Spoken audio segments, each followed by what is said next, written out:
Narinig ko mismo ang sarili kong manugang, si Crispin, na nagplano na ipadala ako sa isang murang nursing home. Sila pa ang may lakas ng loob na magdala ng kanyang magulang sa bahay ko. Ang hiya, ang pagtataksil, halos ikinamatay ko. Inialay ko ang buong buhay ko, nagtrabaho ng double shift, binayaran ang bahay sa diliman. Pero sa kanila, ako'y isang balakid lang. Ngunit hindi nila alam, sa 42 milyon na halaga ng bahay, ako ang nag-iisang may-ari. Ang trump card ko ay ang aking blueprint ng paghihiganti. Gusto nila akong burahin. Ngayon, babawiin ko ang aking dangal. Mag-iiwan ako ng matinding leksyon. Kung naramdaman mo na ring parang walang utang na loob ang pamilya mo, i-like at i-share ito. At i-comment sa ibaba, saan ka nanonood?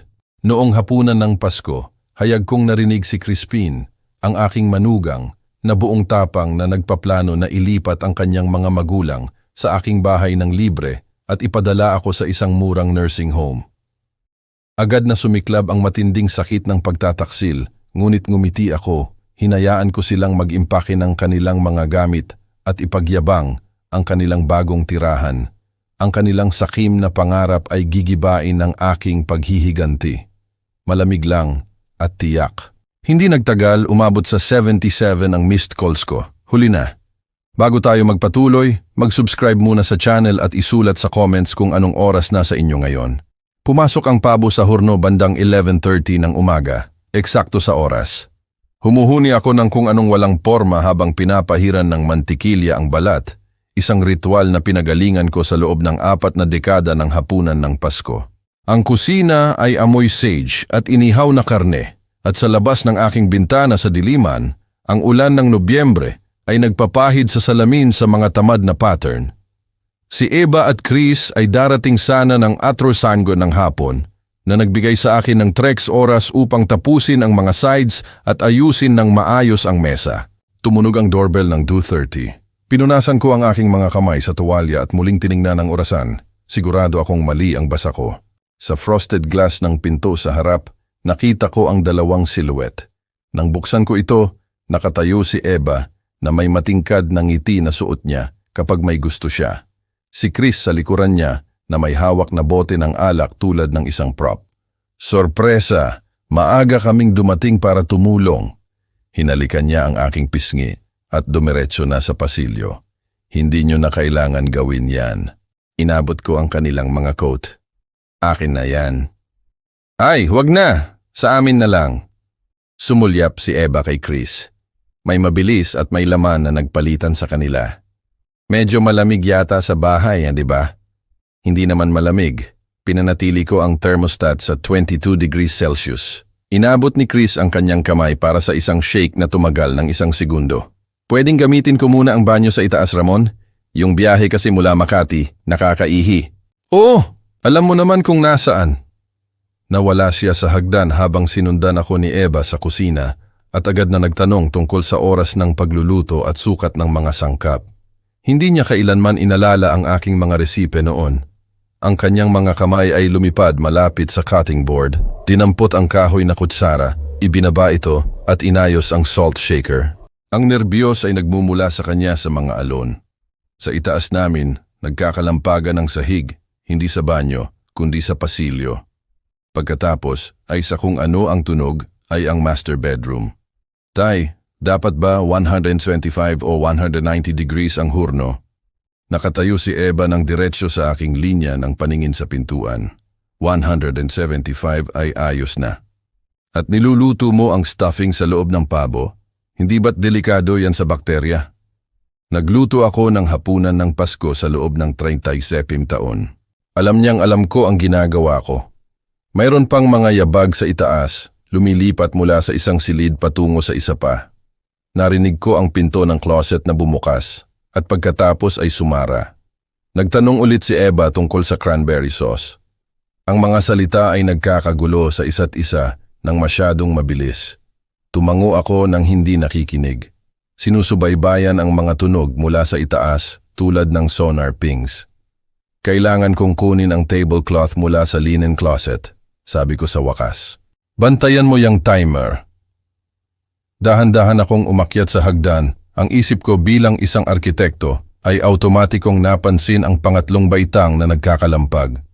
Sa landing, narinig ko ang boses ni Chris na nagmumula sa isang lugar sa pasilyo, hindi sa banyo, malapit sa master bedroom. Napako ako sa ikawalong baitang. Tay, oo, perpekto yan. Ang kanyang boses ay may kasamang nakakagulat na pananabik na nararamdaman ng mga lalaki kapag iniisip nilang nanalo sila ng isang bagay. 3 kwarto sa itaas, malaking basement na maaari mong gawing workshop. Sinukat namin kanina, maraming espasyo para sa workshop mo. Ilang buwan pa at titira na kayo dito. Wala pang ideya ang matanda. Tumawa si Chris, isang madaling tunog na nagpapabaliktad sa aking sikmura. Nakahanap si Eva ng disenteng nursing home sa labas. Mas mura kaysa sa mga mamahaling ayan. Kaya nating magbayad ng $45,000 bawat buwan nang madali kapag hindi na tayo nagbabayad ng renta. Ang aking puso ay lumakas laban sa aking mga tadyang na parang may gustong tumakas. Tila makitid ang pasilyo, ang mga tunog ay naging masyadong matalas. Narinig ko siyang nagsasabi ng isang bagay tungkol sa orihinal na hardwood. Tungkol sa kapitbahayan na tumataas ang presyo ng 15% taon-taon, tungkol sa pagbebenta nito sa hinaharap kong magsawa na ang kanyang ama sa Maynila. Bumaba ako sa hagdan bago niya ako matuklasan. Bawat hakbang ay maingat, tahimik, ang aking katawan ay gumagalaw sa autopilot habang ang aking utak ay nagpupumilit na iproseso ang narinig ko. Sa kusina, sinusuri ni Eva ang mga baso ng alak. Hawak ang isa sa liwanag. Nahanap mo ba yung gusto mo? Ang kanyang boses ay tila napakaliit, nagmumula sa ilalim ng tubig. Nagbago ang isip ko. Ayos lang ang mesa nang wala yon.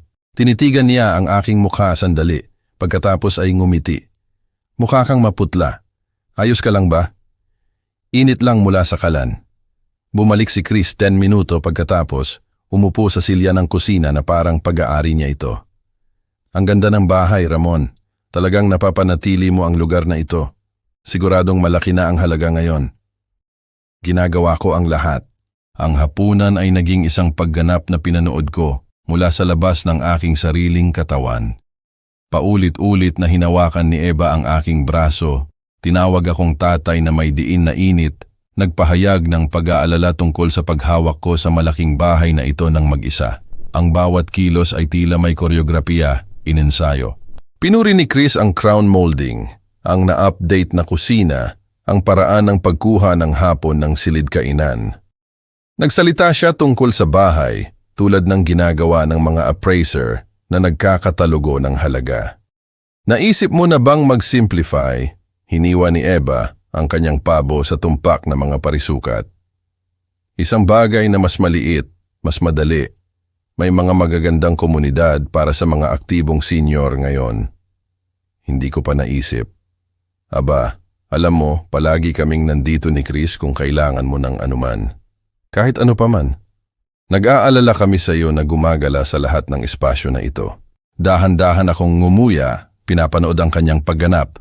Palagi siyang masamang sinungaling noong bata pa siya.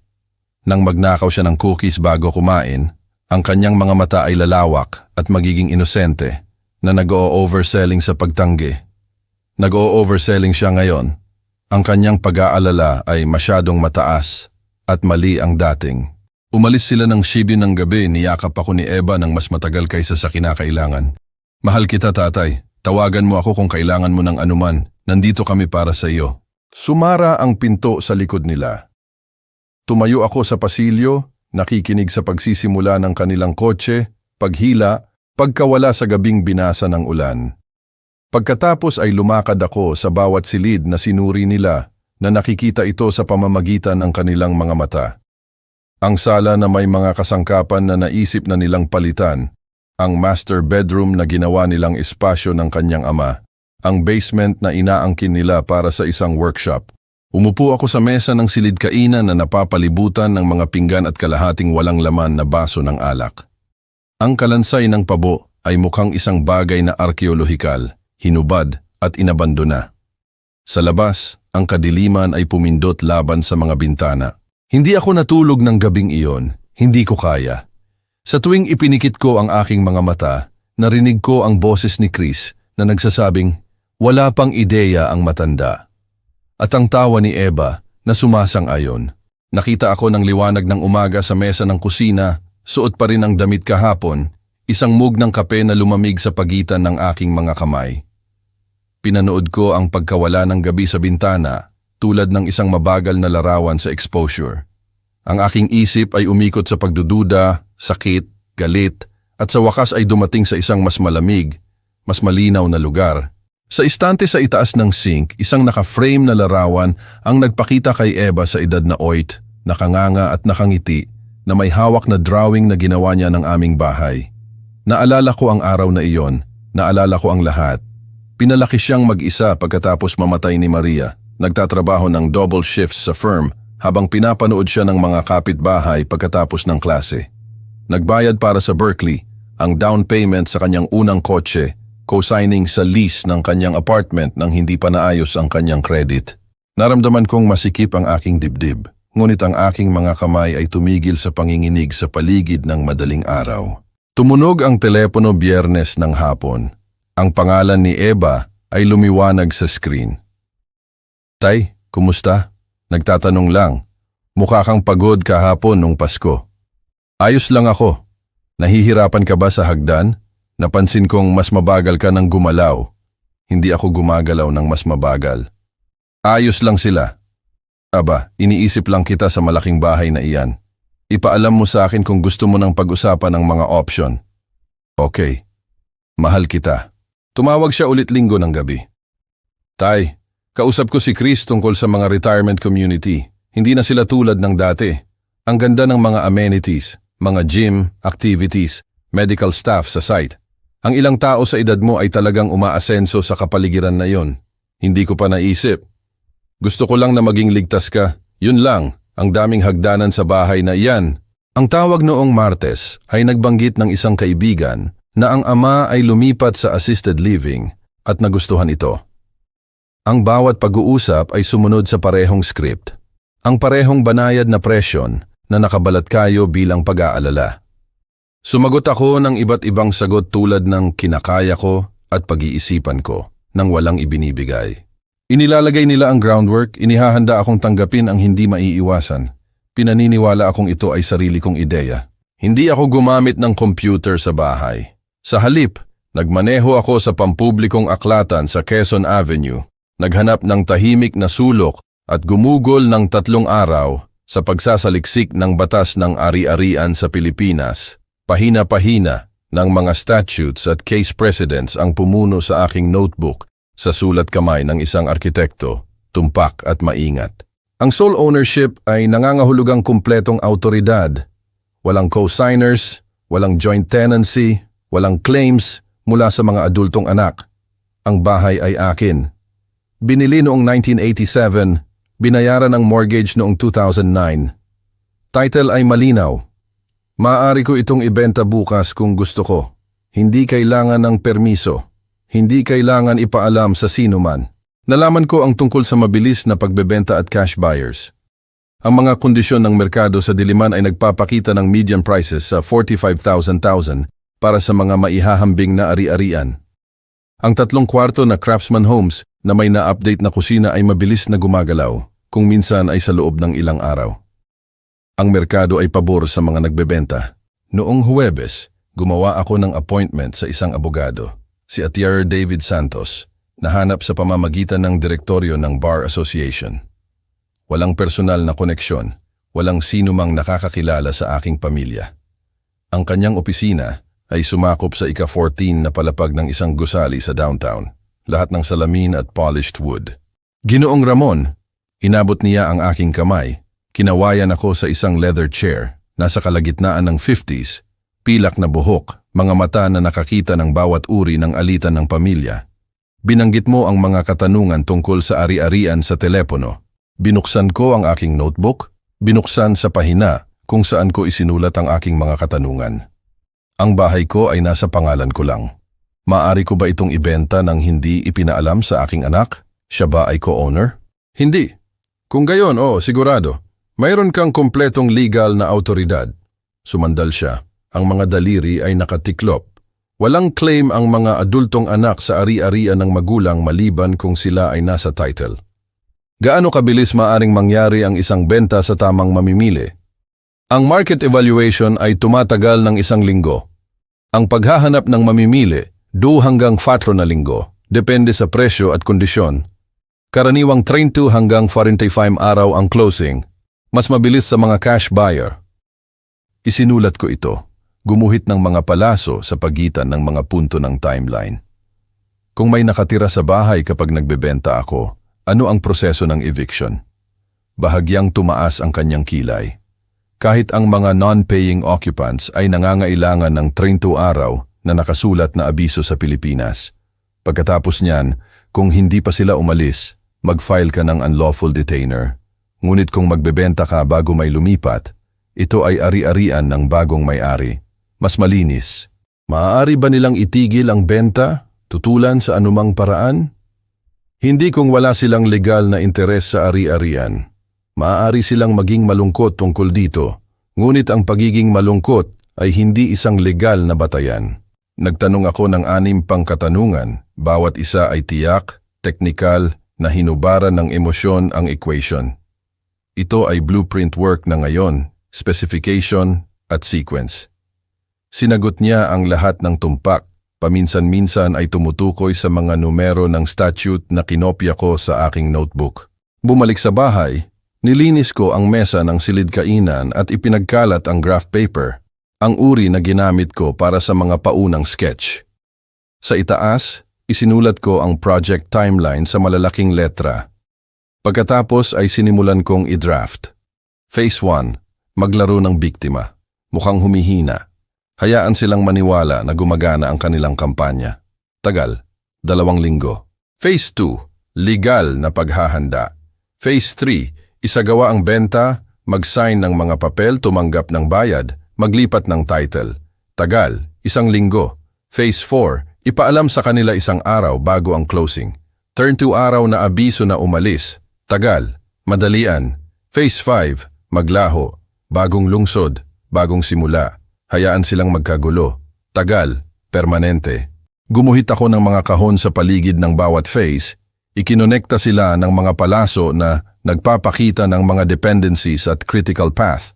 Nagdagdag ng mga notes tungkol sa mga posibleng komplikasyon at mitigation strategies. Sinuri at muling sinuri ang timeline laban sa mga legal na kinakailangan, kondisyon ng merkado, mga salik ng panahon. Ang plano ay nabuo tulad ng isang gusali na tumataas mula sa pundasyon hanggang sa frame hanggang sa tapos na istruktura. Matibay, tumpak, walang mahinang punto. Gusto nila akong burahin, warehoused, kinalimutan sa ilang budget nursing home habang nakatira sila sa bahay na itinayo ko ang buhay. Gusto nilang hubarin ako ng dignidad at kalayaan na parang patay na ako, kumukuha lang ng espasyo. Sa halip, buburahin ko ang kanilang pangarap. Hayaan silang tikman ang budget na iyon ng nursing home kapag nagkagulo sila para sa pera ng renta. Ang kanilang fantasy house ay naibenta sa ilalim ng kanilang mga sakim na kamay. Sumandal ako, pinag-aaralan ang blueprint ng aking paghihiganti. Bawat anggulo ay sakop, bawat oras ay kinakalkula, bawat legal na kinakailangan ay nasiyahan. Ito ay elegante sa pagiging simple nito, brutal sa pagiging epektibo nito. Sa labas, nagsimulang umulan ng Disyembre na kumakatok laban sa mga bintana tulad ng palakpakan. Maingat kong tiniklop ang graph paper, ikinulong ito sa aking desk drawer at nagpunta upang gumawa ng sariwang kape. Sa pagkakataong ito, iinumin ko itong mainit. 2 linggo bago ang Pasko, sinimulan kong ayusin ang stage. Ang mail ay nakatambak ng estratehiko sa kitchen counter. Ilang sobre ang binuksan, karamihan ay hindi. Ang mga dekorasyon sa Pasko ay nanatili sa kanilang mga kahon sa basement, maliban sa isang solong strand ng mga ilaw na kalahating puso kong inilatag sa mantel. Ang puno na inilagay ko bawat taon mula nang ipanganak si Eva ay nanatili sa storage. Nang tingnan ko ang aking ginawa, nakita ko ng eksakto kung ano ang gusto kong makita nila. Isang lalaki na nalulula, dumudulas, nawawala ng kontrol. Araw ng Pasko, dumating sila ng 2:00 ng hapon. Siniguro kong nasa kalagitnaan ako ng hagdanan nang tumunog ang doorbell, gumagalaw ng mabagal, hawak ang banister. Tay, ako na ang kukuha niyan. Nagmadali si Eva sa tabi ko. Ang pag-aalala ay pininturahan ng makapal sa kanyang mukha. Sa hapunan, huminto ako sa gitna ng pangungusap habang inilalarawan ang inihaw, hinayaan kong lumabo ang aking mga mata sandali. Ano ba ang sinasabi ko? Ang inihaw, tatay. Pinag-uusapan mo ang oras ng pagluluto. Tama, ang inihaw. Hinawakan ko ang aking ibabang likod nang tumayo ako upang linisin ang mga pinggan. Naglabas ng maliit na buntong hininga na dinala sa tahimik na silid kainan. Sa panahon ng kape, binanggit ko ang furnace. May ingay na nangyari noong nakaraang linggo. Ang repair guy ay naningil ng 20,000 para tingnan lang, 20,000. At tila matarik ang hagdanan nitong nakaraang linggo. Tumatagal ako ng 2 beses upang umakyat sa itaas ngayon. Nagpalitan ng tingin si Eva at Chris. Mabilis, may laman, nagtatagumpay. Nahuli ko ito sa pamamagitan ng aking peripheral vision habang naghahalo ng asukal sa aking tasa. Pagkatapos ng dessert, sumandal si Chris sa kanyang silya na may ininsayong kaswalidad. Ramon, pinag-iisipan namin ni Eva. Siguro oras na upang isaalang-alang mo ang iyong mga opsyon. May mga magagandang komunidad para sa mga aktibong senior. Mas kaunting maintenance, mas maraming social interaction. Nararapat ka ng mas madaling buhay pagkatapos ng lahat ng taon na ito. Hinawakan ni Eva ang aking braso. Nag-aalala lang kami sa iyo sa malaking bahay na ito, tatay. Mag-isa, maraming responsibilidad. Hayaan kong humaba ang katahimikan sa pagitan namin na tila nag-iisip. Hayaan silang makita ako na tumitingin sa paligid ng silid kainan, ang matataas na kisame, ang hagdanan na nakikita sa doorway. Hindi ko ito naisip ng seryoso, sabi ko sa wakas. Ngunit marahil tama ka. Ang bahay na ito ay masyadong marami para sa isang tao. Pag-iisipan ko ito. Ang kanilang mga mata ay lumiwanag. Siniksik ni Eva ang aking kamay. Tumango si Chris na may kasiyahan na mahinang nakabalat kayo bilang simpatya. Umalis sila makalipas ang 1 oras at pinanood ko ang kanilang kotse na nawala sa kalye na binasa ng ulan. Alam kong nagpaplano na sila. Dumating ang Enero na may kulay abo na ambon ng Maynila. Nakilala ko si Gigi Reyes sa isang coffee shop sa QC, hindi sa bahay. Operational security. Dumating siya ng eksakto sa oras, nasa kalagitnaan ng 40s, mamahaling coat, ang uri ng kakayahan na nagmumula sa 2 dekada sa real estate. Ginoong Ramon, dumulas siya sa booth sa tapat ko. Binanggit mo na kailangan mo ng discretion. Nagabot ako ng isang folder sa mesa, mga detalye ng ari-arian, maintenance records, kamakailang mga upgrade. Ang bahay ay nasa Diliman, 3 kwarto, orihinal na craftsman details. Kailangan ko ng market evaluation, ngunit hindi pa ako handa na malaman ng aking pamilya. Hindi siya nagtanong kung bakit. Sapat na profesional upang makilala na hindi niya iyon negosyo. Sa kapitbahayan na iyon na may mga tampok na iyon, tinatansya ko ang 45,000, posibleng mas mataas depende sa tiyak na kondisyon. Maaari tayong maglista bilang coming soon. Preliminary marketing ng walang pampublikong visibility. Gaano kabilis maaaring gumalaw sa tamang mamimili? 2 hanggang 3 linggo kapag ito ay aktibo na. Ang merkado na ito ay pabor sa mga nagbebenta at ang mga ari-arian sa Diliman ay hindi tumatagal. Nag-sign ako ng paunang listing agreement sa mesa na iyon. Ang kanyang panulat ay kumakamot sa papel habang ang mga espresso machine ay sumisirit sa likuran. Walang pampubliko pa. Walang anumang matutuklasan nila. Sa loob ng susunod na 3 linggo, nagpunta ako sa isang storage facility sa Makati, industrial area, climate-controlled units, anonymous. Sa bawat pagbisita, nagdadala ako ng mga kahon mula sa bahay, mga vintage watches na kinolekta ng aking ama, mahahalagang dokumento, mga photo album na sumasaklaw sa 40 taon, ang mga bagay na hindi mapapalitan. Ang bawat item na inalis ko ay isang bagay na hindi nila maaaring angkinin sa huli, hindi mahawakan, hindi maibenta upang tustusan ang kanilang bagong buhay sa aking bahay. Naglista ako ng mga kasangkapan online sa pamamagitan ng mga anonymous accounts. Antique desk, 20,000 cash only. Mga silya ng silid kainan, 15,000 para sa set. Guest bedroom furniture, 30,000. Sinabi sa mga mamimili na ako ay downsizing para sa pagre-retiro. Nag-schedule ng mga pick-up tuwing umaga ng weekday kapag nagtatrabaho si Eva. Ang bawat piraso na naibenta ay isa pang asset na hinubad mula sa kanilang hinaharap na inventory. Huling Enero, bumalik ako sa opisina ni Atabir David Santos na may mga dokumento ng benta na inihanda ni Gigi. Sinuri niya ang mga ito sa kanyang mesa, nakapatong ang reading glasses sa kanyang ilong. Paminsan-minsan ay nagtatala sa mga margins. Lahat ay matibay, sabi niya sa wakas. Bilang sole owner, kinokontrol mo ang buong proseso. Kapag nagbebenta ka, meron silang 30 araw na maximum upang umalis kung nakatira sila doon. Hindi nila maaaring itigil ang benta, hindi maaaring magdemanda ng matagumpay para sa emotional damages o claims ng mga pangako na ginawa. Ikaw ay ganap na protektado. Paano kung subukan nila? Subukan ng ano? Mag-file ng objection? Wala silang legal na batayan. Ang pagiging malungkot ay hindi batayan para sa isang demanda. Kahit na sinubukan nila ito, matatalo sila agad at malamang na may utang sa iyo ng legal fees. Tiningnan niya ako sa ibabaw ng kanyang salamin. Ginoong Ramon, nasa iyo ang lahat ng kapangyarihan dito. Ang batas ay ganap na nasa panig mo. Umalis ako sa kanyang opisina na ang araw ay tumagos sa mga ulap ng Enero. Ang mga dokumento ay nakatago ng ligtas sa aking briefcase. Bawat hakbang ay na-verify, bawat anggulo ay sakop, bawat legal na kinakailangan ay nasiyahan. Bumalik sa bahay, lumakad ako sa mga silid na mukhang bahagyang naiiba ngayon, mga espasyo kung saan dating nakatayo ang mga kasangkapan, mga walang laman na istante kung saan dating nakaupo ang koleksyon ng relo ng aking ama. Ang bahay ay tila mas magaan, hinubaran ng timbang, handa para sa susunod. Naghanda ako ng hapunan.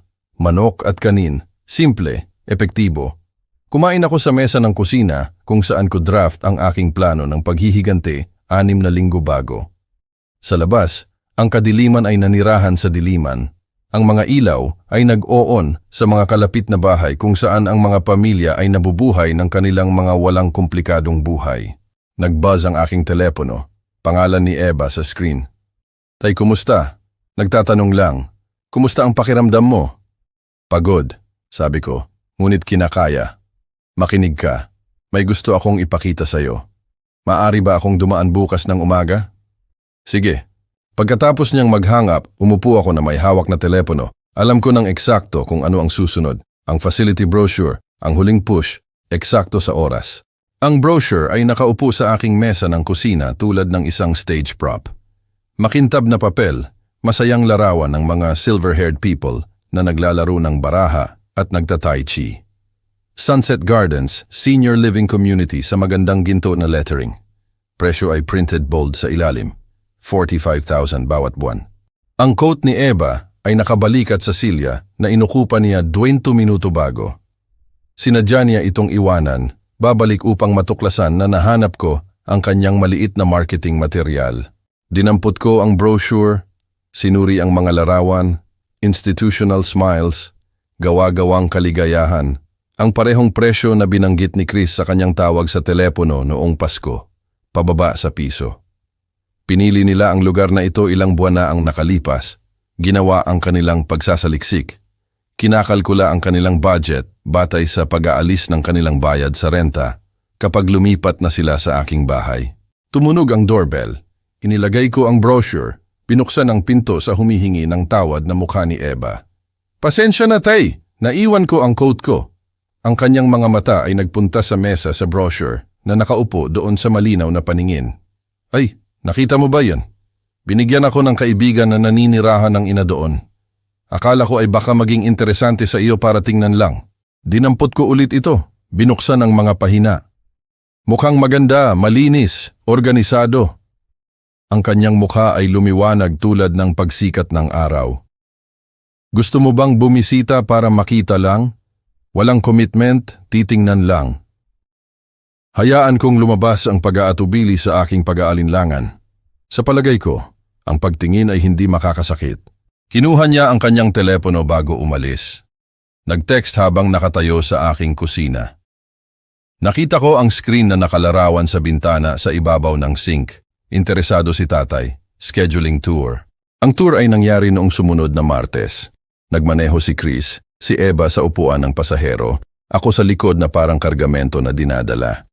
Ang Sunset Gardens ay kumalat sa 2 acres sa South Manila. Ang mga single-story building ay nakaayos sa isang parihaba, sa paligid ng isang sentral na courtyard. Institutional architecture na nakabalat kayo sa landscaping. Sa loob, isang miyembro ng staff na nagngangalang Patricia ang nagdala sa amin sa mga makitid na pasilyo na amoy disinfectant at overcooked vegetables. Ipinakita niya sa amin ang isang studio apartment, 250 square feet, banyo na may grab bars, kitchenette na talagang isang microwave lang at mini fridge, isang bintana ang tinatanaw ang parking lot. Lahat ay kasama, sabi ni Patricia. 3 pagkain araw-araw sa dining hall, activities, housekeeping, medication management, magkakaroon ka ng kumpletong kapayapaan ng isip. Nagtanong ako ng mga angkop na katanungan tungkol sa mga schedule ng pagkain, mga activity calendar, medical staff ratios. Si Eva at Chris ay nakatayo sa likod ko, nakikinig, nanonood, sinusubukang basahin ang pagtanggap sa aking postura. Sa common room, ang mga residente ay nakaupo sa nakaayos na mga silya, nakaharap sa isang telebisyon, naglalaro ng game show sa malakas na volume. Isang matandang babae na may ulap na mata ang lumapit nang tumalikod si Patricia. Huwag kang pumunta dito maliban kung wala kang pagpipilian. Ang kanyang bulong ay halos hindi umabot sa akin. Kinokontrol nila ang lahat. Kung kailan ka kumain, matulog, kahit kailan maaaring bumisita ang pamilya, mawawala ka. Tumango ako ng halos hindi mahahalata. Pinanatili ang aking ekspresyon na neutral. Bumalik si Patricia, ginagabayan kami patungo sa dining hall kung saan nagaganap ang serbisyo ng tanghalian. Ang mga residente ay kumakain sa itinalaga na oras, sa itinalaga na mga mesa. Ang mga pagkain ay porsyon ng magkapareho sa mga plastic trays. Bumalik sa kotse, nagsalita ako ng maingat. Sapat na. Pag-iisipan ko. Umikot si Eva sa kanyang upuan. Talaga tatay, pag-iisipan mo. Sabi ko, pag-iisipan ko. Sapat na iyon. Nagpalitan sila ng tingin na nagsasabi ng lahat. Tagumpay, ginhawa, kasakiman na halos hindi mapigilan. Nang ihatid nila ako sa bahay, pinanood ko mula sa bintana ng aking sala habang nagdiriwang sila sa driveway. Dinurog ni Chris ang kanyang kamao sa hangin. Tumawa si Eva, nagte-text na sa kanyang telepono. Parehong nagniningning ang kanilang mukha sa tagumpay. Naniniwala silang nanalo sila. Ang gabi ay nagdala ng katok sa aking pinto. Si Tom, ang kapitbahay ko sa tabi, nasa 70s, retiradong guro. May hindi komportable na ekspresyon na nagkukulubot sa kanyang mukha. Ramon, may kakaiba na nangyari noong Martes. Nakita ko ang manugang mo dito kasama ang isang mas matandang mag-asawa. Mayroon silang mga susi pumasok sa loob ng wala ka. Halos tawagan kita ngunit akala ko ay baka alam mo. Lumalabas ang tiyan ko. Ano ang ginagawa nila? Nagsusukat ng mga silid, kumukuha ng mga larawan. Nag-away ang matandang lalaki sa babae tungkol sa paglalagay ng kasangkapan sa iyong sala. Nandito sila ng mga 2 oras. Akala ko ay kakaiba, ngunit naisip ko na baka hiniling mo sa kanila na tumulong sa isang bagay. Nagpasalamat ako sa kanya, pinanatili ang aking boses na pantay, hiniling sa kanya na tumawag kung makita niya ulit sila. Pagkatapos niyang umalis, sinuri ko ang kitchen drawer kung saan ko iningatan ang aking ekstrang susi. Nandyan pa rin, ngunit naalala ko si Chris na humingi nito noong nakaraang tagsibol. Sabi niya kailangan niya ito para sa isang hypothetical emergency. Ibinalik niya ito sa loob ng 1 linggo. Maraming oras upang gumawa ng kopya. Naglakad ako sa bahay na nakikita ito ng iba ngayon. Ang mga magulang ni Chris, sina Felipe at Lita, ay nakatayo sa aking sala na nagsusukat para sa kanilang mga kasangkapan. Nag-away tungkol sa kung ang kanilang couch ay magkasya laban sa kanluran na dingding. Nakuhanan ng larawan ang aking kusina, ang aking mga silid tulugan, ang aking mga espasyo, na inaangkin ang mga ito sa isip habang ako ay nasa labas na nagpapamili. Hindi sila naghihintay na sumang-ayon ako. Binibilang nila ang mga araw hanggang sa lumipat sila. Naihati na ang aking bahay sa pagitan nila, nagtalaga ng mga silid, nagplano ng mga layout. Wala na ako sa kanilang isip, warehoused sa institutional building na yon, na may mga grab bars at medication management at kinokontrol na oras ng pagbisita. Umupo ako sa aking armchair habang pinupuno ng kadiliman ang silid. Hindi nag-on ng mga ilaw, umupo lang doon na nag-iisip kay Felipe na nagsusukat ng aking mga dingding. Si Lita na sinusuri ang aking mga kasangkapan. Pareho silang nagkakalkula kung ano ang kanilang pananatilihin at kung ano ang kanilang itatapon. Kinakalkula ako sa 250 square feet na studio na may parking lot view. Nag-buzz ang aking telepono. Text mula kay Eva. Sobrang proud ako sa iyo dahil naging open-minded ka ngayon, Tay. Ito ay isang magandang bagay. Bagong kabanata. Mahal kita. Dinilete ko ito nang hindi sumasagot. Sa labas, nagsimulang umulan ulit ng Pebrero. Tuloy-tuloy at malamig. Sa kadiliman, ngumiti ako. Hayaan silang tikman ang tagumpay. Hayaan silang isipin na nanalo sila. Ilang linggo pa at malalaman nila ng eksakto kung ano ang nawala sa kanila. Tinawagan ko si Eva noong Martes ng umaga. Hayaan kong dalhin ng aking boses ang pagod na ginagawa ko sa loob ng ilang buwan. Pinag-iisipan ko ang Sunset Gardens. Nagpasya akong gawin ito. Ang katahimikan ay humaba sa linya sa loob ng 3 heartbeats. Pagkatapos ay bumalik ang kanyang boses, mas mataas kaysa sa natural. Tay, sigurado ka, gusto namin ang pinakamahusay para sa iyo. Ang kabalintunaan ay malinaw tulad ng isang basag na kampana. Narinig ko ang tunay na pag-aalala sa kanyang boses noong 8 taong gulang siya. At nahulog ako mula sa hagdan habang inaayos ang bubong. Hindi ito iyon. Tama ka, sabi ko. Masyadong marami ang bahay. Oras na upang mag-simplify. Ay, Tay? Mukha siyang iiyak mula sa ginhawa o pagkakasala o tagumpay. Mahirap sabihin kung alin. Magkita tayo para sa tanghalian bukas. Maaari nating pag-usapan ang logistics. Gusto ring sumama ni Chris. Pagkatapos mag-hang up, umupo ako sa aking sala, tinitingnan ang mga walang laman na espasyo kung saan dating nakatayo ang mga kasangkapan, kung saan dating nakatira ang koleksyon ng relo ng aking ama sa likod ng salamin. Ang bahay ay tila mas magaan ngayon, hinubaran ng lahat ng mahalaga. Handa na. Pinayagan ko ang aking sarili ng isang maikling ngiti. Ang restaurant ay neutral na teritoryo, isa sa mga chain places na may mahuhulaan na menu at booth seating. Maagang dumating si Eva at Chris ng 10 minuto, nakaupo na nang dumating ako. Isang folder ang nakaupo sa mesa sa pagitan nila, masyadong organisado para sa kaswal na pag-uusap. Tumayo si Chris upang makipagkamay sa akin, ang kanyang hawak ay tumatagal ng isang bahagi. Ramon, sinabi sa akin ni Eva ang tungkol sa desisyon mo. Talagang masaya ako na inuuna mo ang iyong kagalingan. Nag-order kami. Ang maliit na pag-uusap tungkol sa panahon at trapiko ay pinuno ang espasyo habang naghihintay kami ng pagkain.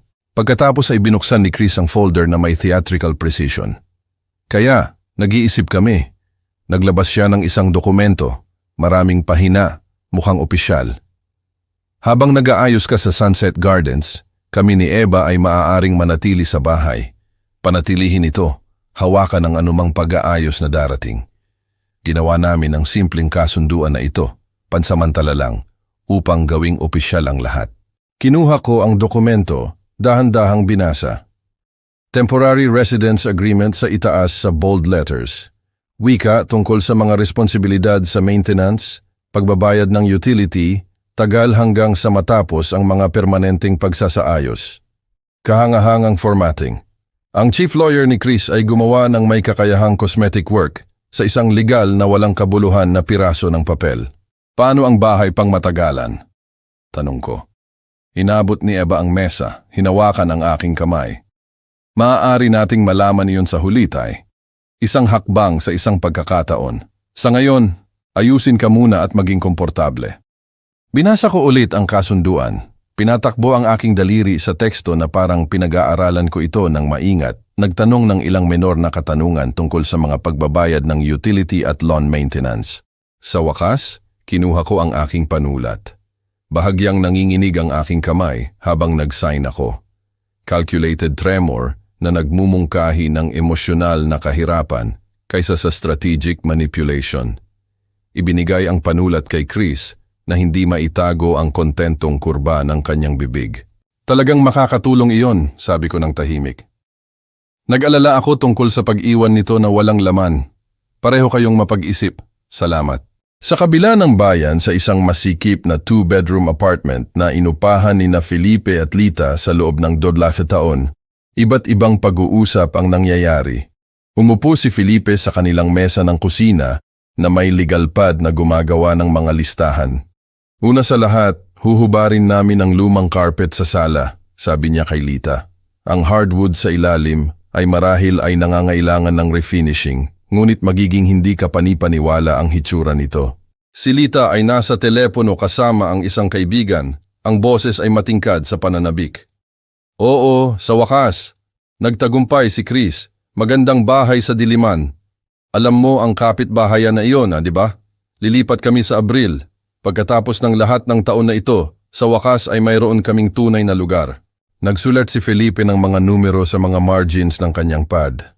Kapag naayos na ang mga bagay, kukuha kami ng home equity line, 500,000, bagong kusina, na update na banyo. Ang ari-arian ay magiging nagkakahalaga ng 50 million kapag tapos na kami. Hindi nila napagtanto na hindi nila kailanman pag-aari ang ari-arian. Hindi kailanman magkakaroon ng equity upang humiram. Nagpaplano ng mga renovation sa isang bahay na uupahan nila sa loob ng eksaktong 10 araw. Nakilala ko si Gigi Reyes sa parehong coffee shop na ginamit namin noon. Dumating siya na may leather portfolio, nag-order ng espresso at dumiretso sa negosyo. Meron akong mga mamimili, sabi niya, inilipat ang mga papel sa mesa. Bata na mag-asawa, parehong software engineers. Gusto nila ang lokasyon, gustong magsara ng mabilis. Fee 42,000 lahat ng cash. Sinuri ko ang offer, napansin ang bawat detalye na may katumpakan ng arkitekto. Presyo ng pagbili, closing date, Abril 15. Earnest money ay naideposito na.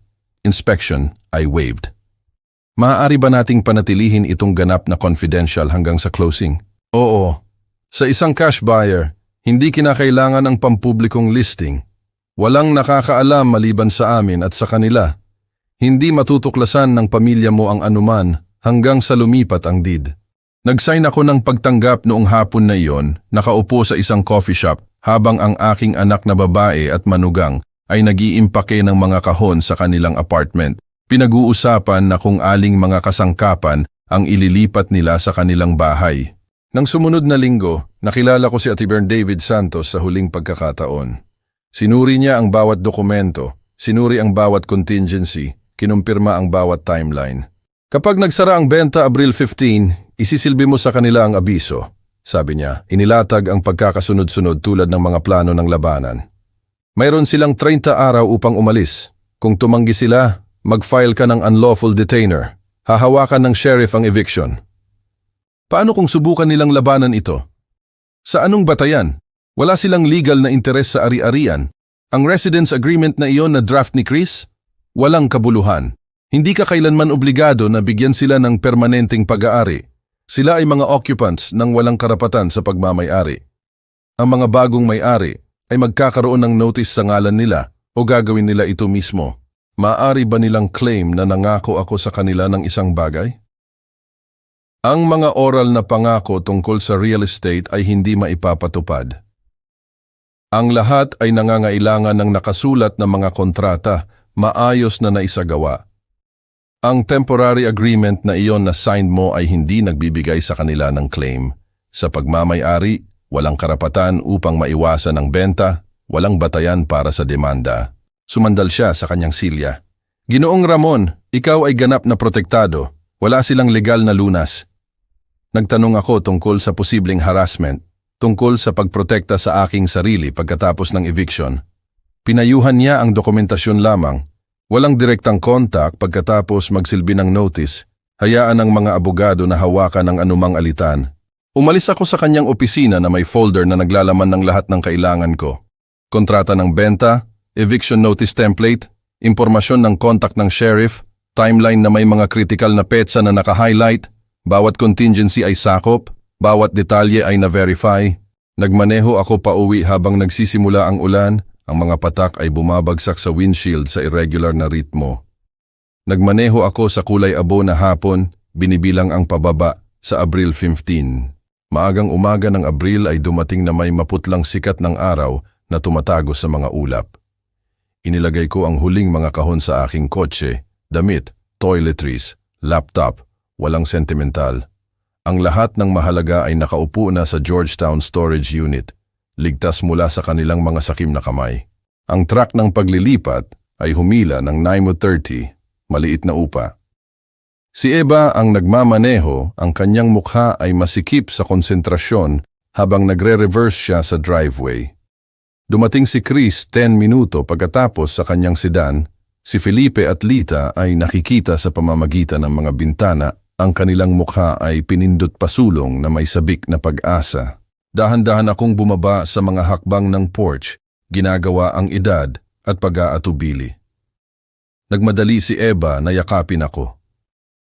Tay, ginagawa mo ang tamang bagay.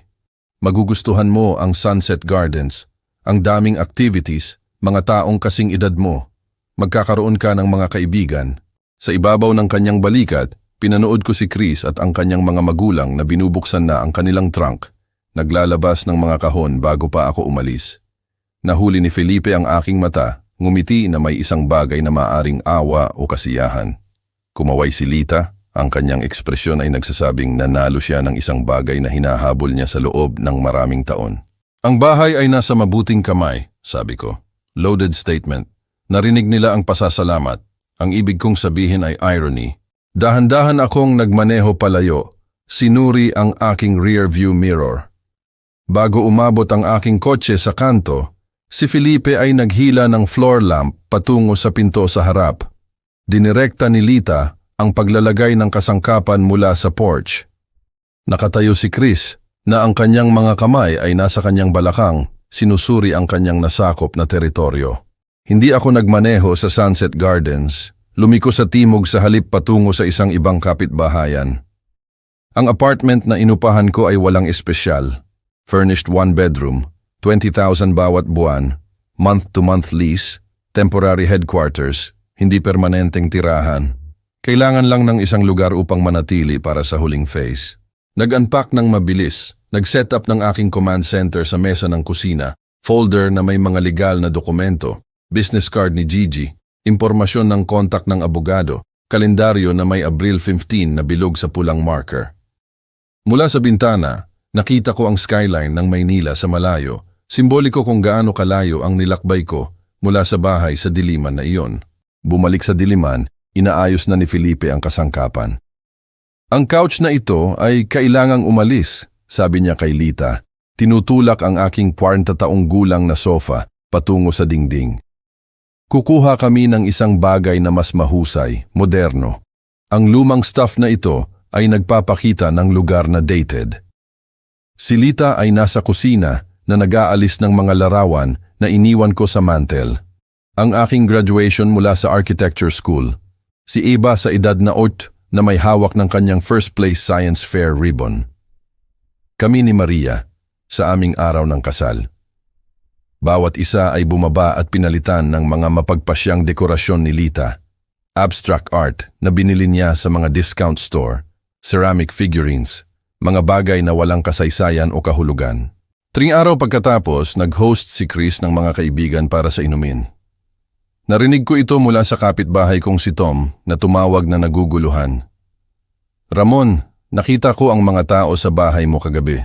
Bata na mag-asawa, musika, tawanan. Akala ko ay lumipat ka sa isang retirement place.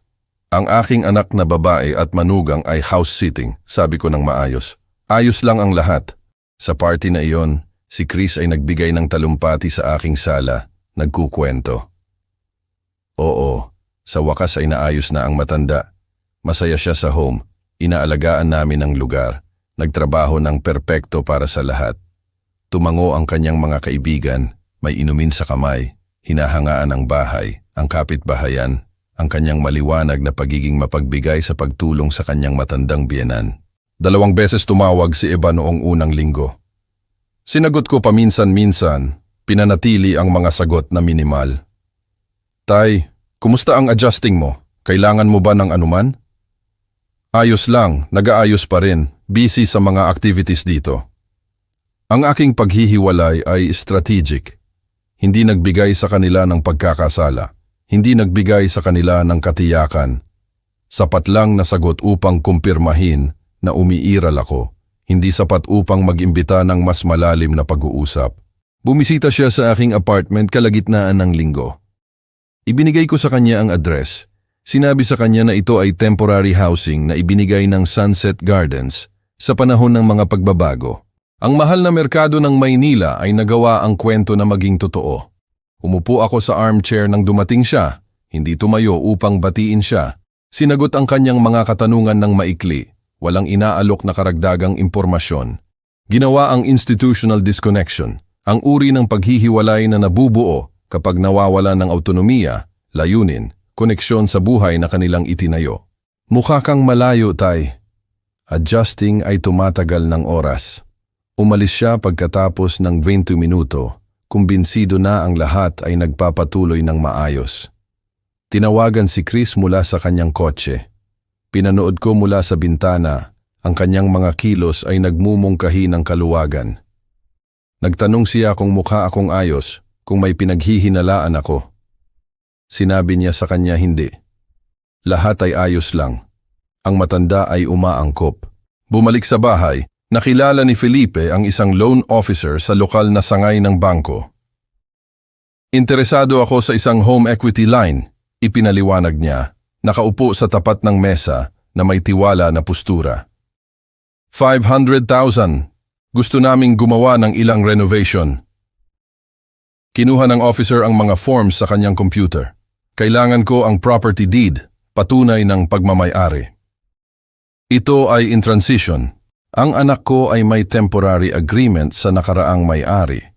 Dapat ay matapos na agad. Ang kanyang ekspresyon ay nagbago ng banayad. Professional skepticism na pumalit sa paunang pagiging bukas. Maaari kaming magsimula ng isang application, ngunit hindi namin maaaring iproseso ang loan ng walang malinaw na title. Iwinagayway ni Felipe ang kanyang kamay nang may pagwawalang bahala.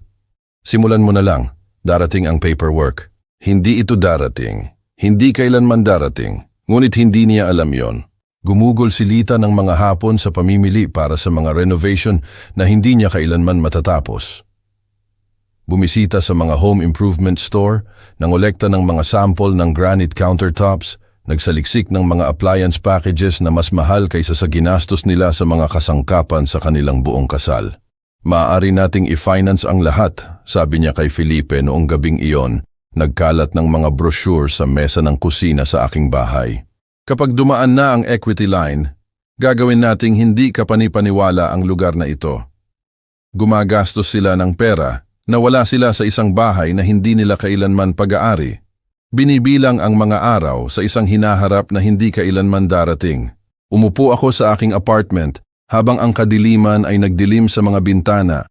Ang folder ay bukas sa mesa sa harap ko. Abril 15, bilog sa pula. Bimba araw na lang ngayon. Bimba araw hanggang sa magsara ang benta, lumipat ang diid, kinuha ng mga bagong may-ari ang pag-aari. Bimba araw hanggang sa isilbi ko sa kanila ang abiso at pinanood ang kanilang pantasya na gumuho sa eviction at pagdarambong at ang biglaang pag-unawa na nawala sa kanila ang lahat habang naniniwala silang nanalo sila. Ang office ng title company ay may tahimik na corporate atmosphere ng mahahalagang transaksyon na nangyayari sa beige rooms. Umupo ako sa conference table na nagsisign ng mga dokumento habang ang escrow officer ay naglilipat ng mga papel sa polished surface isa-isa. Sale agreement, deed transfer, closing disclosure. Ang aking signature ay lumabas at sinanay na architect script. Ang bawat linya ay naisagawa ng may katumpakan na dinala ko sa 4 taon ng mga blueprint. Sa tapat ng mesa, sinuri ni Sarah at Michael Chen ang kanilang mga kopya. Bata na mag-asawa sa kanilang 30s, pera ng software, nasasabik tungkol sa kanilang unang bahay. Iwinagayway nila ang inspection, nagbayad ng cash, Nagsara sa loob ng 30 araw eksakto tulad ng ipinangako ni Gigi. Hinawakan ni Sarah ang mga susi na parang mahalagang artifacts.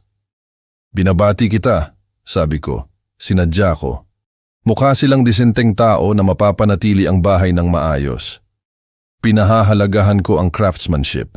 Si Ate Sharon David Santos ay umupo sa tabi ko. Ang leather briefcase ay bukas. Pagkatapos ng huling signature, iniabot niya sa akin ang isang selyadong sobre. Eviction notice, certified mail ay lalabas ngayon. Tatanggapin nila ito sa loob ng 48 oras. Nag-buzz ang aking telepono. Wire transfer confirmation. 42,000 idineposito. Tumayo ako, nakipagkamay sa mga Chen, sa escrow officer, kay Atenier Santos. Nagmaneho ako pabalik sa aking pansamantalang apartment habang sa isang lugar sa Maynila, sinimulan ng certified mail ang paglalakbay nito kay Chris. 2 araw pagkatapos dumating ang mail carrier sa kung ano ang dating bahay ko. Nag-sign si Chris para sa makapal na sobre ng walang pag-aalala. Ang return address ay nagpakita ng pangalan ng isang law firm, marahil junk mail o misdirected correspondence. Binuksan niya ito na nakatayo sa aking kusina. Ang kusina kung saan ako nagluto ng hapunan ng Pasko, limpabuan na ang nakakaraan at narinig ang kanyang tawag sa telepono na nagsimula ng lahat. Ang header ay nabasa, Notice to vacate premises, 30-day eviction notice. Ang kanyang mukha ay nawalan ng kulay habang binabasa niya ang teksto. Ari-arian ay naibenta Abril 15, 2025.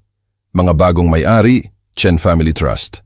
Ang mga kasalukuyang occupants ay dapat umalis sa Mayo 15, 2025. Ang pagkabigo na sumunod ay magreresulta sa sheriff-enforced eviction. Nakita niya ang aking pangalan na nakalista bilang nagbebenta. Ang kanyang mga kamay ay nagsimulang manginig. Ang pagkalito ay kumislap sa kanyang mukha. Pagkatapos ay pagdududa. Pagkatapos ay isang bagay na papalapit sa panik. Eba! Ang kanyang boses ay pumutok. Eba, pumasok ka dito. Tumakbo siya mula sa itaas kung saan siya nag-oorganisa ng closet ni Lita. Lumabas si Felipe mula sa basement kung saan siya nagsusukat para sa kanyang workshop installation. Lumabas si Lita mula sa banyo, ang face cream ay nasa kanyang pisngi pa. Itinulak ni Chris ang notice sa kanila. Basahin niyo ito. May magsabi sa akin na ito ay isang pagkakamali.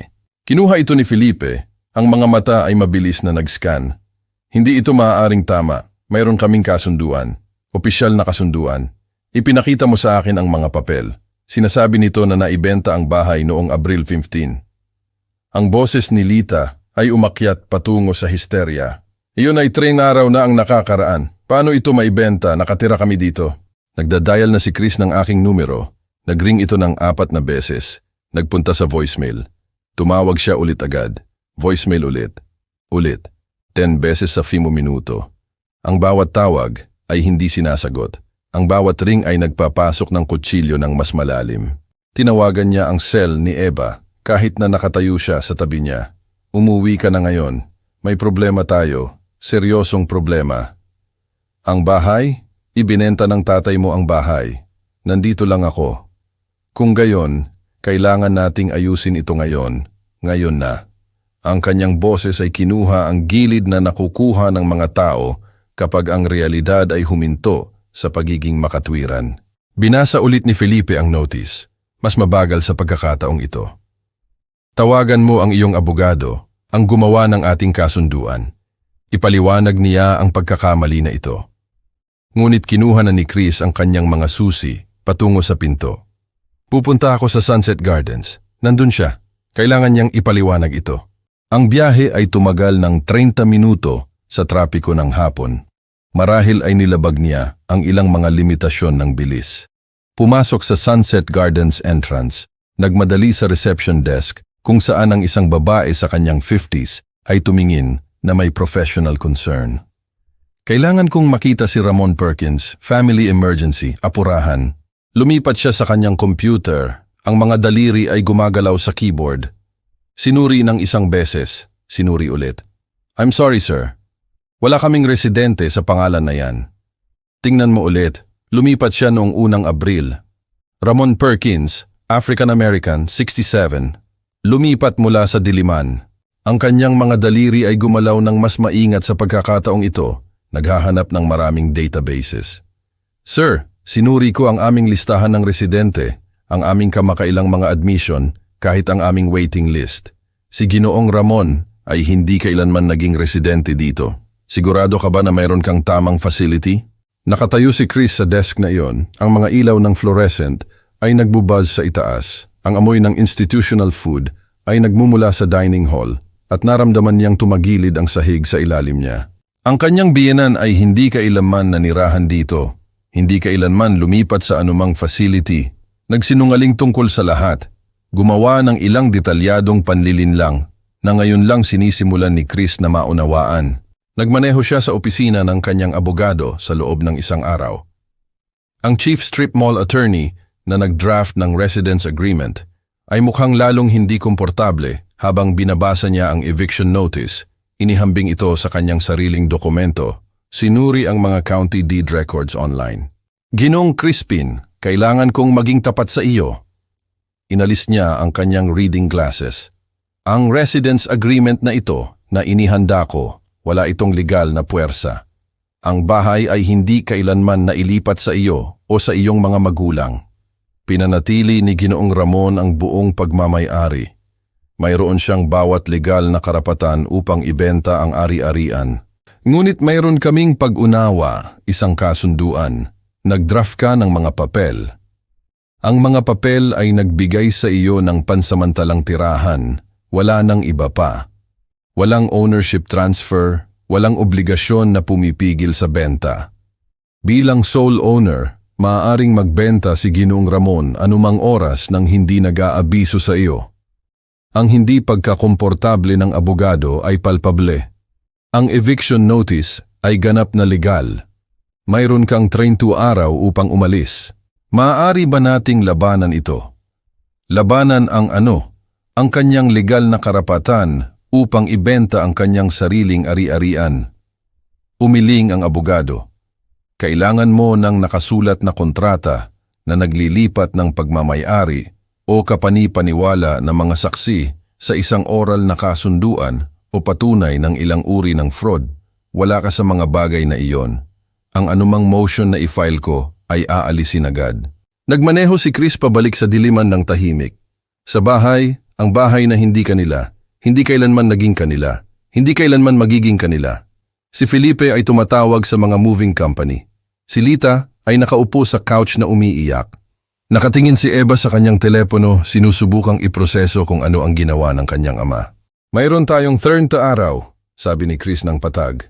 Magsimula ng mag-impake. Sa labas, nagsimulang umulan ulit.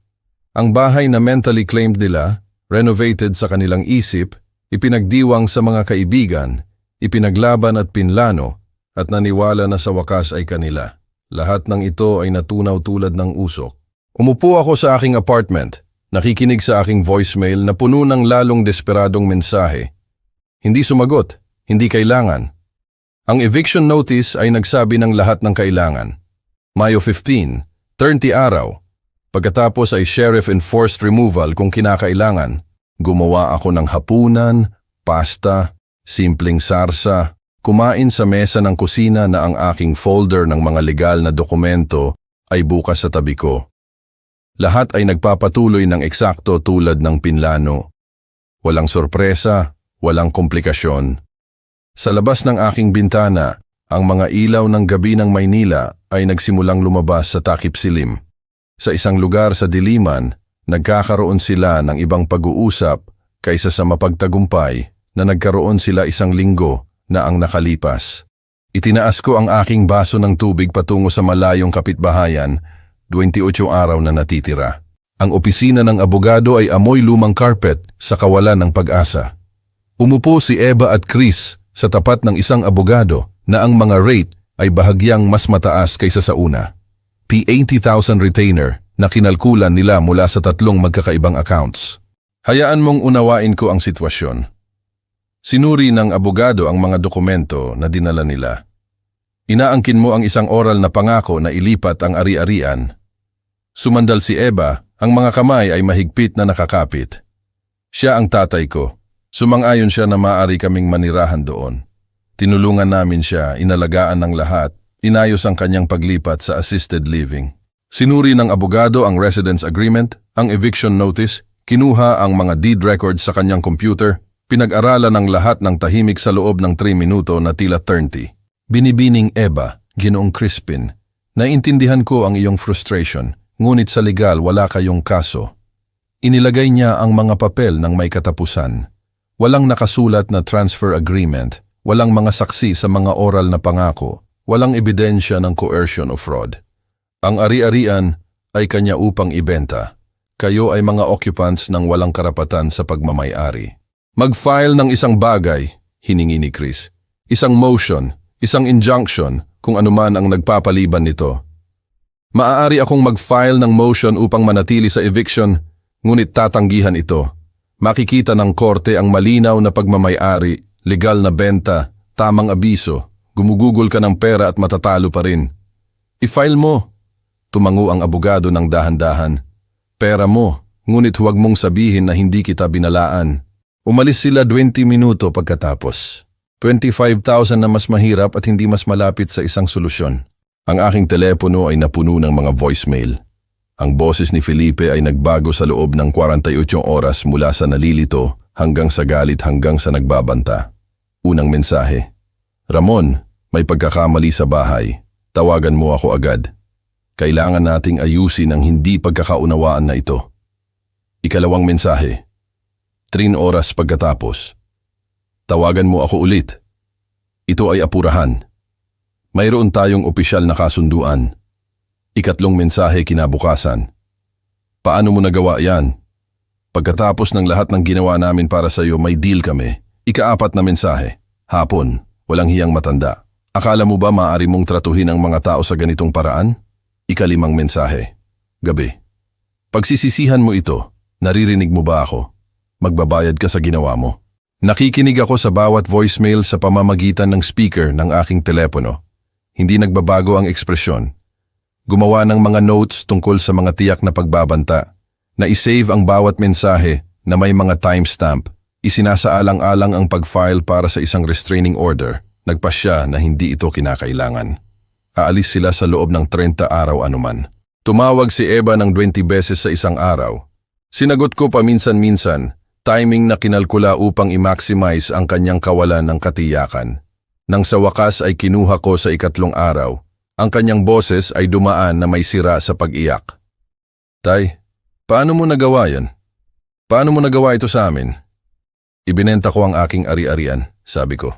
Malamig, totoo. Iyon ang aking legal na karapatan. Ngunit saan kami pupunta? Iniwan namin ang aming apartment. Si Felipe at Lita ay walang lugar. Tay, pakiusap. Pamilya kami. Dapat ay isinaalang-alang mo yon bago magplano na i-warehouse ako sa isang murang nursing home. Katahimikan. Pagkatapos ay halos hindi marinig. Ano ang pinag-uusapan mo? Pasko. Narinig ko si Chris sa telepono, bawat salita. Ang nursing home sa labas, ang mas murang isa kung paano ang matanda ay walang ideya. Ang iyong plano na ilipat ang kanyang mga magulang sa aking bahay habang inilalagay mo ako sa isang facility para sa 45,000 bawat buwan. Ang katahimikan ay humaba ng mas matagal sa pagkakataong ito. Nang magsalita siya ulit, ang kanyang boses ay manipis na bulong. Alam mo sa buong panahon, alam mo, bawat isang araw pinanood kitang nagpapanggap na nag-aalala na anak habang nagpaplano na itapon ako tulad ng kasangkapan na hindi mo na gusto. Tay, ako, naghahangap ako, inilagay ang telepono, hindi kinuha ulit nang tumawag siya ulit ng 17 beses pa noong hapon na yon. Natuklasan ni na Felipe at Lita na ang kanilang lumang apartment ay narerentahan. Ang landlord ay humihingi ng tawad, ngunit matatag. I'm sorry, Ginoong Felipe, ngunit nagbigay kayo ng abiso noong Marso. Inupahan ko ang iyong Unit 6 na linggo na ang nakakaraan. Ang mga bagong tenants ay may lease. Gumugol sila ng 1 linggo sa paghahanap ng abot-kayang pabahay. Ang lahat sa kanilang nakaraang saklaw ng 15,000 hanggang 25,000 buwan-buwan ay may mga waitlist o nangangailangan ng mga deposit na hindi nila kayang bayaran. Sa wakas, ay nakahanap ng isang bagay na magagamit agad. 35,000 bawat buwan sa isang mas masahol na kapitbahayan. Mas maliit na square footage, worn carpet, may edad na appliances. Ang savings account ni Felipe ay mabilis na naubos. Unang buwan, huling buwan, security deposit 105,000 upfront, moving truck 20,000, storage unit para sa mga kasangkapan na hindi magkasya, 8,000 buwan-buwan. Ang kanyang maingat na nest egg ay natunaw tulad ng asukal sa ulan. Kumuha si Lita ng trabaho sa supermarket sa kapitbahayan. Unang trabaho sa loob ng 40 taon, 160 bawat oras, part-time schedule, nakatayo sa mga register na nag-i-scan ng mga groceries para sa mga tao na tumingin sa kanya na parang hindi siya nakikita. Ang kanyang mga paa ay sumasakit pagkatapos ng 4 na oras na shifts. Umuwi siyang pagod, nahihiya, ang mukha ay masikip sa pinigilan na luha. Nahaharap si Chris at iba sa kanilang sariling krisis. Ang kanilang nakaraang apartment ay narerentahan din. Naghanap ng galit sa mga listing, sa wakas ay nakahanap ng kakayahang magamit. 40,000 buwan-buwan para sa isang 2-bedroom unit. Tumaas mula sa 25,000 na binayaran nila noon. Mas maliit na kusina, isang banyo sa halip na 2, street parking lang. Ang savings ay napunta sa mga deposit at fees. Ang mga credit card ay nakaipon ng mga singil.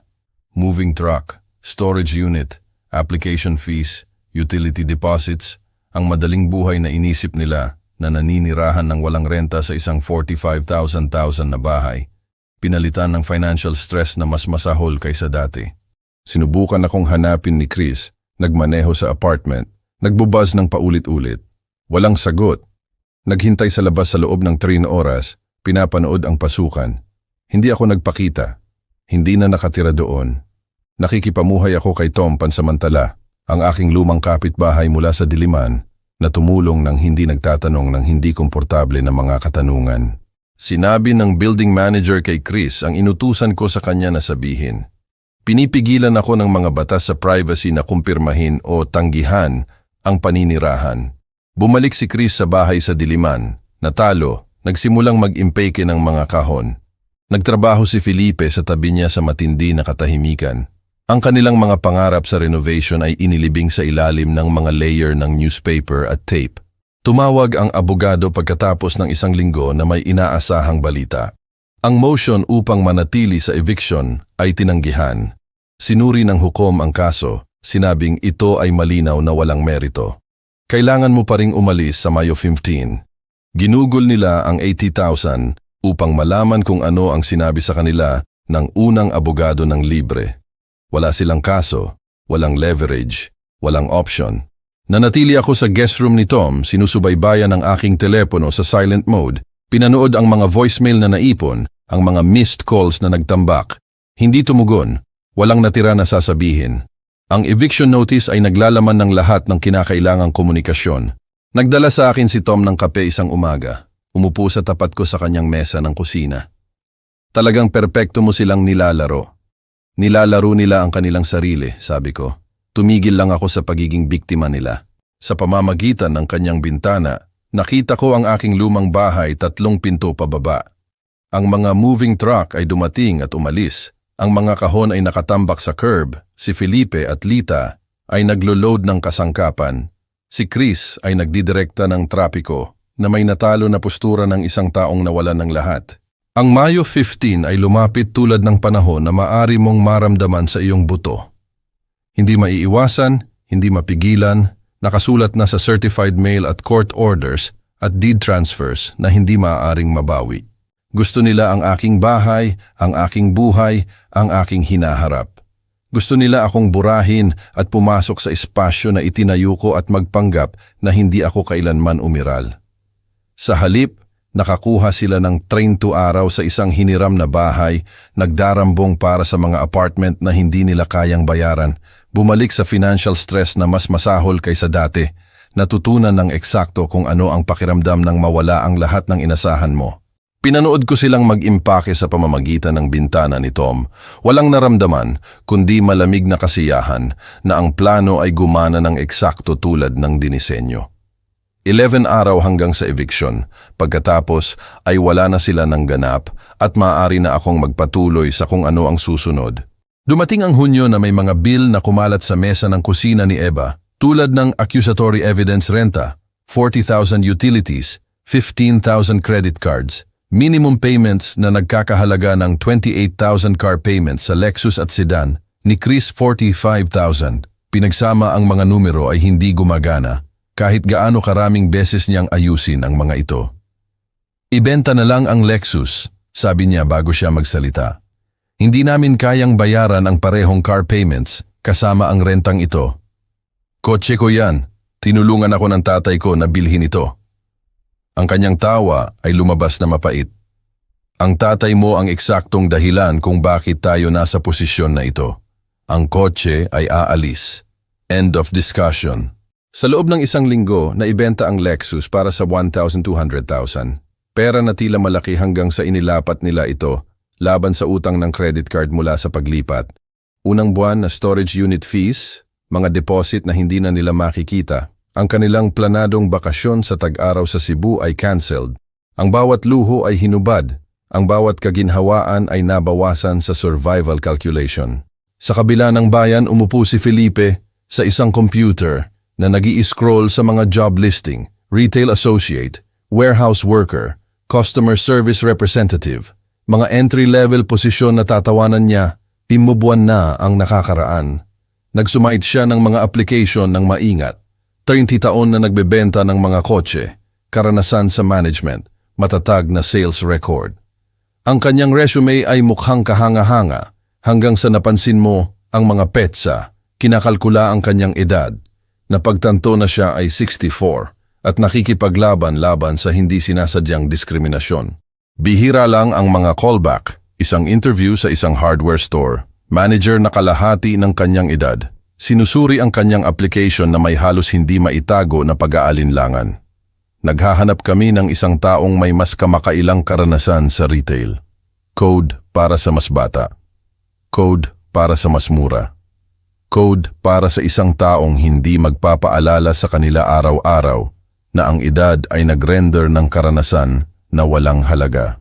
Nagmaneho pa uwi si Felipe ng tahimik. Ang pagmamataas ay nagkakalat sa mga piraso na masyadong maliit upang muling buuin. Sinabi kay Lita noong gabing iyon, ang boses ay patag sa pagkatalo.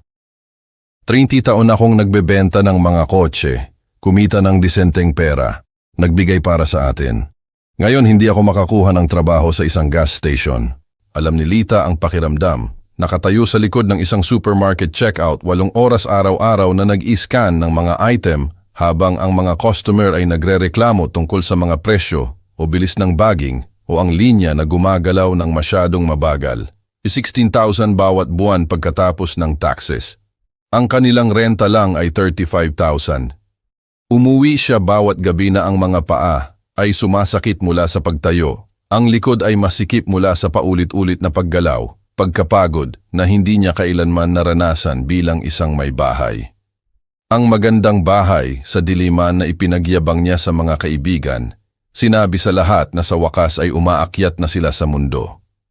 Ngayon ay isang nakakahiya na paksa na iniiwasan niya tuwing nagtatanong ang mga lumang kakilala. Kalagitnaan ng Hunyo nagdraft si Eva ng isang email sa kanyang ama, isinulat ito, dinilit ito, muling isinulat ito. Sinusubukang hanapin ang tamang balanse sa pagitan ng paghingi ng tawad at apela, pananagutan at dahilan. Ang huling bersyon ay nabasa, Tay, alam kong galit ka. Naiintindihan ko ngayon, ngunit ito ay ideya ni Chris mula sa simula. Kinumbinsi niya ako na ito ang pinakamahusay para sa lahat. Hindi ko kailanman gustong saktan ka. Pakiusap, maaari ba tayong mag-usap? Anak mo pa rin ako. Dapat ay may kahulugan iyon. Mahal kita. Ipinadala niya ito sa hating gabi, hindi makatulog, ang tiyan ay masikip sa pagkabalisa. Sinuri ang kanyang inbox ng sapilitan sa loob ng 3 araw. Sa wakas, sa ika-4 na araw, isang tugon, isang linya, downtown coffee shop, Sabado 2 p.m. Ang coffee shop ay sumakop sa isang sulok. Lahat ng nakalantad na ladrilyo at reclaimed wood tables. Dumating si Ramon 20 minuto ng maaga, pumili ng isang corner table na ang kanyang likod ay nasa dingding, nag-order ng black coffee, naghintay. Dumating si Eva ng eksakto sa 2, mukhang nabawasan. Mas murang damit, makeup na hindi gaanong tumpak, buhok na hinila pabalik sa isang simpleng ponytail sa halip na ang styled waves na dati niyang pinapanatili. Dumulas siya sa upuan sa tapat niya, agad na nagsimula sa pagsasalita. Tay, salamat sa pagtugon mo sa akin. Miss na kita. Ang mga nakaraang buwan na ito ay... Wala siyang sinabi, humigop ng kanyang kape. Naghintay, nagpatuloy siya. Ang mga salita ay lumabas sa inihanda na pagsasalita na inensayo niya. Apologies na pinaghalo sa mga justification. Ito ay plano ni Chris. Sumama lang ako dahil akala ko ay tama ito. Hindi ko kailanman sinadya na mangyari ito. Nahihirapan kami. Nawala ko ang aking ama at ang aming seguridad. Ang apartment ay mas mahal kaysa sa kaya namin. Gusto ni Chris na ibenta ang kotse ko. Hayaan siyang matapos. Inilagay ang kanyang tasa ng kape ng may tumpak na pangangalaga. Pinili mo ang asawa mo kaysa sa tatay mo. Ang kanyang boses ay lumabas na kalmado, surgical sa katumpakan nito. Binigyan kita ng lahat. Nagbayad para sa Berkeley ng halos hindi ko kayang bayaran. Tumulong sa iyong unang kotse, down payment sa iyong wedding venue. Pagkatapos mamatay ng iyong nanay, pinalaki kitang mag-isa, nagtrabaho ng double shifts, sinigurado na mayroon ka ng kailangan mo. Tay, alam ko pero... At binayaran mo yon sa pamamagitan ng pagpaplano na i-warehouse ako sa pinakamurang facility na maaari mong mahanap habang kinukuha mo ang aking bahay. Sinukat mo ang mga silid para sa mga kasangkapan. Ang mga magulang ni Chris ay nag-tour sa aking bahay na parang pag-aari na nila ito. Pinag-usapan mo kung aling nursing home ang magiging pinakaabot-kayang sa budget mo. Ang mga mata ni Eva ay napuno ng luha. I'm sorry, nagkamali ako, ngunit pamilya kami. Pakiusap, tulungan mo kami. Narinig ko ang bawat salita na sinabi ni Chris noong Pasko. Alam ko ang buong plano mo. Pinanood kitang nagpapanggap na nag-aalala na anak habang nagpaplano ng aking pagtatapon. Tumayo siya, naglagay ng 200 sa mesa para sa kape. Pamilya tayo, tinapos mo yon nang magpasya ka na ako ay disposable. Matuto kang mabuhay sa iyong mga pagpipilian.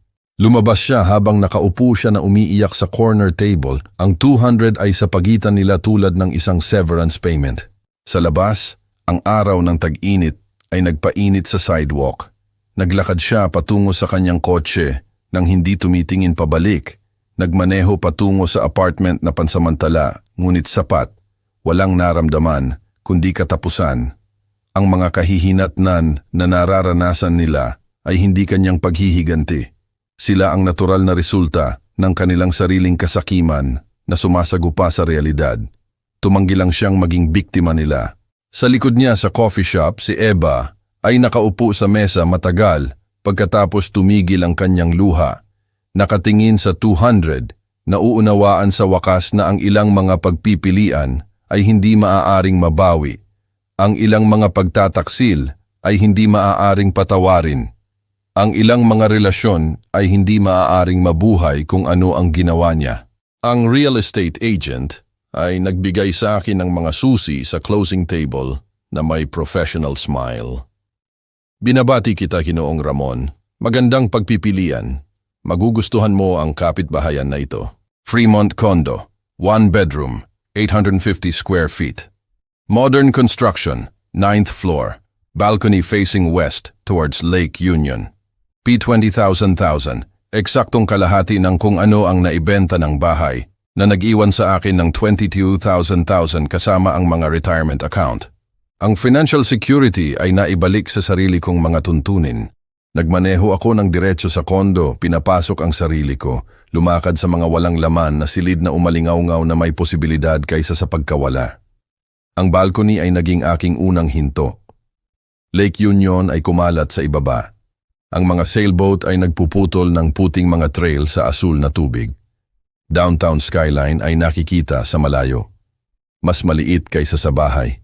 Lubhang mas maliit, ngunit naramdaman itong right-sized sa halip na walang laman. Ang paglipat ay tumagal ng 1 linggo. Minimal na kasangkapan ang binili bago. Bagong simula, hindi recreation ng nakaraan. Kinuha ko ang mga item mula sa Georgetown Storage Unit ng Selective. Ang mga photo album na may kamakailang mga larawan ni Eva ay inalis. Mahahalagang dokumento. Ang koleksyon ng relo ng aking ama. Ilang piraso na may kahulugan na lampas sa halaga ng pera. Nag-set up ng isang maliit na home office gamit ang aking lumang drafting table. Isinasaalang-alang ang part-time architectural consulting. Lahat ay sadyang ginawa. Pinili, akin. Hindi minana, hindi ibinahagi, hindi banta. Sabado ng umaga, 2 linggo pagkatapos lumipat, naglakad ako sa lokal na farmers market. Ang Fremont ay may pakiramdam na iyon ng kapitbahayan, nalalakad, nakatuon sa komunidad, naiiba mula sa residential isolation ng Diliman. Nag-o-order ako ng kape mula sa isang vendor nang may tumawag sa aking pangalan. Ramon, hindi ko alam na nandito ka na ngayon. Si Tom, ang aking lumang kapitbahay, may hawak na isang bag ng mga gulay. Naghanap kami ng isang mesa sa gilid ng merkado. Umupo na may mga kape habang ang mga shopper ay dumaan. Kumusta ka? Tanong niya. Namiss ka namin sa lumang kapitbahayan. Ayos lang ako, Tom. Kailangan ko ng pagbabago at mas simpleng espasyo. Tumango siya. Pinag-aralan ang kanyang tasa ng kape. Malinaw na tinimbang kung ibabahagi ba ang isang bagay. Sa wakas, ayoko sanang banggitin, ngunit narinig ko sa neighborhood grapevine, may mga difficulties ang anak mo at ang asawa niya. Financial stress, tila, usap-usapan ng paghihiwalay. Humigop ako ng aking kape, walang ipinakitang reaksyon. At ang kanyang mga magulang ay lumipat. May nagsabi ng Idaho, hindi na kayang bayaran ang Maynila. Gumagawa ng kanilang mga pagpipilian ang mga tao, sabi ko ng pantay. Minsan, ang mga pagpipilian na iyon ay may mga kahihinatnan na hindi nila inaasahan. Ganyan talaga ang buhay. Kumusta ang iyong garden? Nag-usap kami tungkol sa mga kamatis at pest control sa loob ng 10 minuto bago maghiwalay. Naglalakad pabalik sa aking kondo, wala akong naramdaman na tagumpay tungkol sa impormasyon. Tanggap lang. Pinili nila ang kanilang landas. Nabubuhay kami sa mga resulta. Noong gabing iyon, sinuri ko ang lumang telepono, ang ibinigay ko sa pamilya. Pinananatiling charge, ngunit silenced. Hindi ko ito tiningnan sa loob ng ilang linggo. Ang notification light ay kumikislap. Bagong email mula kay Iba. Tay, alam kong marahil ay hindi ka tutugon. Baka hindi mo rin ito babasahin, ngunit kailangan kong subukan ulit. Naghihiwalay na kami ni Chris. Winasak kami ng financial pressure. Umalis ang kanyang mga magulang patungong Idaho. Mas murang cost of living. Wala na akong natira. Maaari mo bang tulungan? Kahit bahagi lang ng pera sa bahay, anak mo pa rin ako. Dapat ay may kahulugan iyon. Pakiusap, Eva. Ang phone log ay nagpakita ng 77 missed calls. Buwan ng akumulasyon, desperasyon na nagtatayo tulad ng presyon sa likod ng isang dam. Binasa ko ang mensahe ng 2 beses. Walang galit, walang kasiyahan, walang pagkakasala, katapusan lang. Sinara ang email nang hindi tumugon. Hinawakan ang power button hanggang sa dumilim ang screen. Inilagay ang telepono sa aking desk drawer. Isinara ito. Ang kabanata na yon ay tapos na.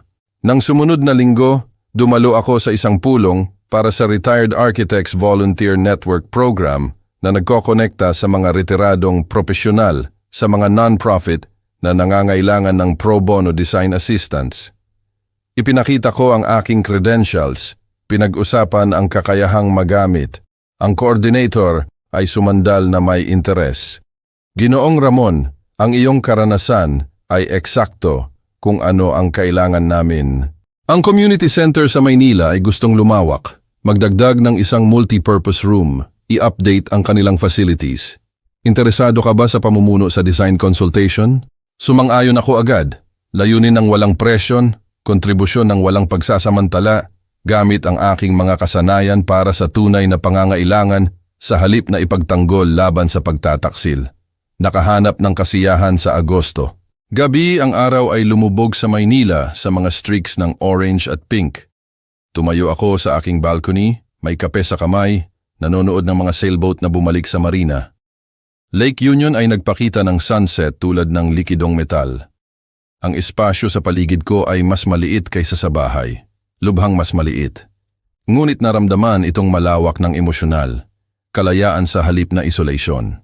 Seguridad na itinayo ko sa halip na seguridad na maaaring nakawin ng isang tao. Naisip ko ang nakaraang 10 buwan mula sa hapunan ng Pasko na iyon ang narinig ko ang tawag sa telepono ni Chris sa loob ng mga buwan ng pagganap at legal na paghahanda hanggang sa eviction at ang bunga nito. Hindi paghihiganti, self-preservation, hindi kalupitan, pagtanggi na itapon. Sa aking desk drawer, ang telepono na iyon na may 77 missed calls. Patunay sa desperasyon na minsan ay naramdaman kong obligado akong sagutin. Ngayon ay naramdaman ko ang obligasyon sa aking sarili lamang. Gusto nila akong i-warehouse, kunin ang aking bahay, burahin ako mula sa buhay na itinayo ko. Sa halip, nawala sa kanila ang kanilang kasal, ang kanilang seguridad, ang kanilang mga pangarap ng madaling buhay. Natutunan kung ano ang pakiramdam ng mawala ang lahat ng inasahan mo. Hindi ko ginawa iyon sa kanila. Ginawa nila iyon sa kanilang sarili. Tumanggi lang akong makipagtulungan sa sarili kong pagbubura. Humigop ng aking kape. Pinanood ang sunset na nagpinta ng kalangitan sa mga kulay na lalamunin sa kadiliman. Ngumiti, hindi sa malupit na tagumpay, ngunit tahimik na kasiyahan. Pinrotektahan ko ang aking dignidad.